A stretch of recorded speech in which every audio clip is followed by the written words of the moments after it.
Hi అండి. One more evening mini vlog. ఇది last Wednesday రోజు evening mini vlog. Next day మార్గశిర వారం కదా అనేసి మార్కెట్కి వెళ్ళి పూజా సామాన్ అన్ని కొనుక్కొని ఇంటికి వచ్చేసరికి పిల్లలు స్కూల్ నుంచి వచ్చేసారు. మమ్మీ స్నాక్స్ ఏం లేవా అన్నారని బ్రెడ్ ఆమ్లెట్ చేసి ఇచ్చాను. ఒకటే బ్రెడ్ అని అడుగుతారనేసి ఒక బ్రెడ్ 4 ముక్కలు చేసేసి వాళ్ళకి ఆమ్లెట్ వేసి ఇచ్చాను అనమాట. వాళ్ళకి అలానే ఇవ్వాలి. ఇంకా మా బాబులో ఉన్న గుడ్ క్వాలిఫికేషన్ ఏంటంటే వాడు స్కూల్ నుంచి వచ్చినా ట్యూషన్ నుంచి వచ్చినా బయటికి ఎక్కడికి వెళ్ళి వచ్చినా ఫస్ట్ ఫ్రెష్ అయిపోయి తర్వాత తింటాడు. కానీ మా పాప అలా కాదు, ముందు తినేసి తర్వాత ఫ్రెష్ అవుతాను అంటుంది అనమాట. ఏదైతేనేమి తినేసి వాళ్ళు ట్యూషన్కి వెళ్ళిపోయారు.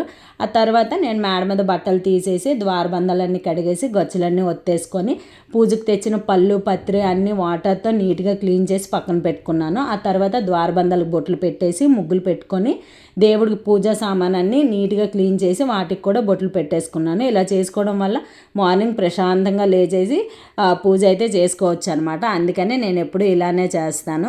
నేను ఈ పనులన్నీ చేసేసరికి పిల్లలైతే ట్యూషన్ నుంచి వచ్చేసారు. ఇంకా తినేసి హాయిగా పడుకొని మార్నింగ్ పూజ చేసుకోవడమే. వీడియో లాస్ట్ వరకు చూసారు కదా, లైక్ చేసి కామెంట్ చేసేయండి.